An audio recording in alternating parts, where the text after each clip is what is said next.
Existen numerosas razones por las cuales los animales atacan a los humanos. Uno de los motivos más intrigantes es cuando las personas son atacadas al aventurarse solas por la naturaleza salvaje. Como sabemos, los individuos solitarios en la naturaleza son presas fáciles para los depredadores. A menudo, estos ataques son reconstruidos a partir de evidencia recopilada tras el incidente, ya que raramente hay testigos. Sin embargo, en este caso, el ataque fue parcialmente registrado en vídeo. Por favor, no olvides darle me gusta y suscribirte.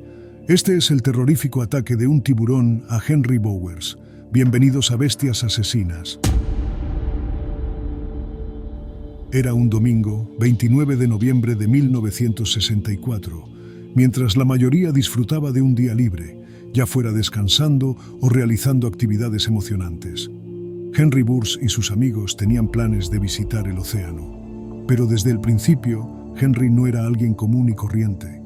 Después de todo, era un apasionado fotógrafo submarino. Cuando no estaba actuando como saxofonista en una banda de rock and roll en Melbourne, parecía que el hombre podía hacer cualquier cosa. Así que, cuando Henry planeaba visitar el océano, era mucho más emocionante que simplemente mojar los dedos de los pies en las playas australianas. Tenía en mente filmar a focas en una isla vieja y remota, frente a la costa de Victoria, y pescar con arpón en las aguas cercanas. En un domingo típico, Henry y su equipo se preparaban para dirigirse a la isla Lady Julia Percy, una isla volcánica remota situada a 22 kilómetros de Port Fairy. Esta isla surgió hace aproximadamente 7 millones de años, debido a violentas erupciones submarinas. Se separó del continente australiano cuando esta tierra se desgajó de la Antártida. Las aguas que rodean la isla tienen una profundidad de 30 a 50 metros. Potentes olas chocan contra las afiladas rocas en las costas suroeste de la isla. Allí se pueden encontrar imponentes acantilados, bahías rocosas, plataformas costeras y antiguas cuevas marinas llenas de vida marina y misteriosas grutas. Curiosamente, Lady Julia Percy alberga la colonia de reproducción más grande de lobos marinos australianos. Además, esta isla aislada brinda refugio a aves marinas raras, incluso para los estándares australianos. Pero donde hay lobos marinos, también se encuentra uno de sus depredadores naturales, el gran tiburón blanco. Sin que Henry y sus amigos lo supieran, ese sería el día que cambiaría sus vidas para siempre. El Victorian Aqualung Club, al que pertenecía Henry, junto con los miembros del Port Fairy Skin Diving Clubs, partieron en un barco pesquero de tiburones desde el muelle del río Moyne. El cineasta vestía un traje de neopreno con capucha negro, algo común en esa época. Finalmente, ambos grupos llegaron a las costas de la isla Lady Julia Percy, donde comenzaron a explorar y a filmar a los lobos marinos, manteniendo el barco a unos metros de la costa. Henry, junto con sus amigos Dietmar Krupa y Fred Arndt, discutían sobre una inquietante leyenda. No era precisamente el tipo de historia que el común de las personas comentaría justo antes de sumergirse en el mar, sometidos a los caprichos de las olas. La perturbadora historia versaba sobre un enorme tiburón blanco que rondaba la zona. Lo apodaban Big Ben, aunque a muchas historias monstruosas como esta se les atribuye más mito que realidad. Sin embargo, en ese lugar, era fácil creerlo al observar los miles de lobos marinos que se extendían hasta donde alcanzaba la vista. Sitúa a un hombre en un barco en medio del océano cerca de una isla remota y tendrás los ingredientes perfectos para el monstruo más temible, incluso si solo existe en la imaginación. Sin embargo, según los lugareños que afirmaban que el gigantesco tiburón medía al menos 20 pies, la bestia era muy real y tenían cicatrices que lo demostraban. Para Henry, esto solo representaba una nueva y emocionante oportunidad para su portafolio. Henry se sumergió en el agua alrededor de las 12:45 y nadó hacia las áreas más profundas.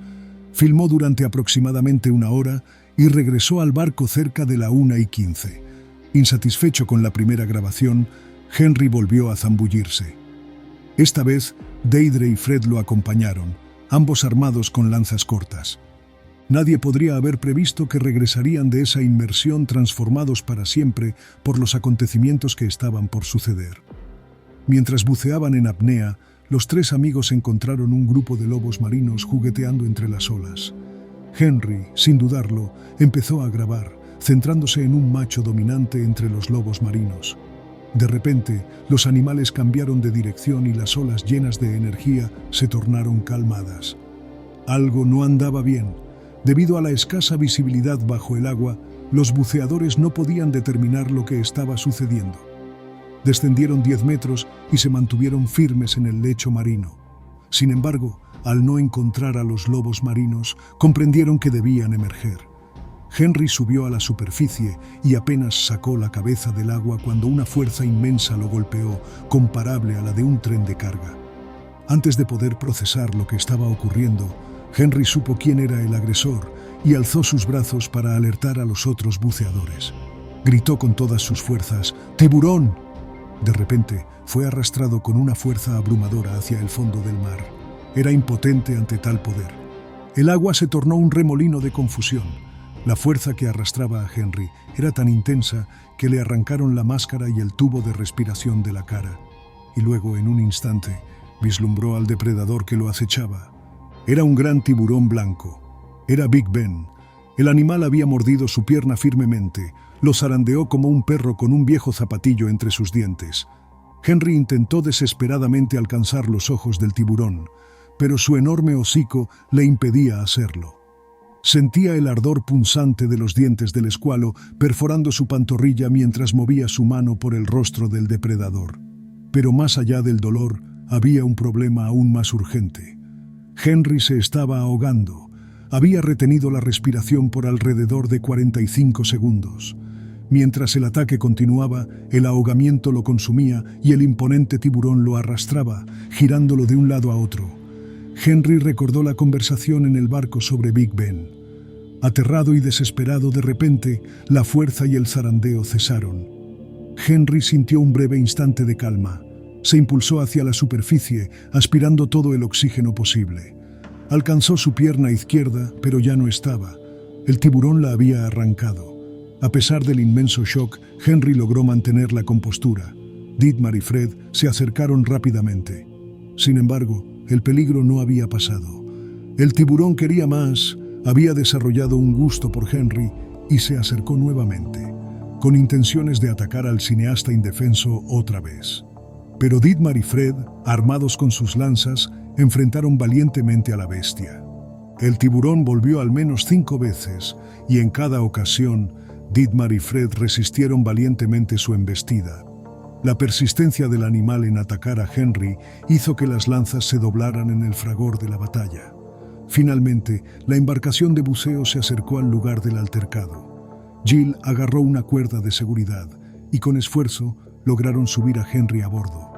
Inmediatamente le proporcionaron primeros auxilios. Dado el profuso sangrado, otros buzos lo llevaron al centro de la embarcación y rápidamente aplicaron un torniquete en su herida. A pesar de que todavía había miembros en la isla, la situación de Henry era prioritaria. El capitán decidió dirigirse hacia el hospital y regresar más tarde para recoger a los demás integrantes de la isla.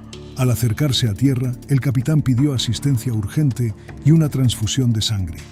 Al llegar a Port Fairy, una ambulancia ya estaba esperando con varios litros de sangre.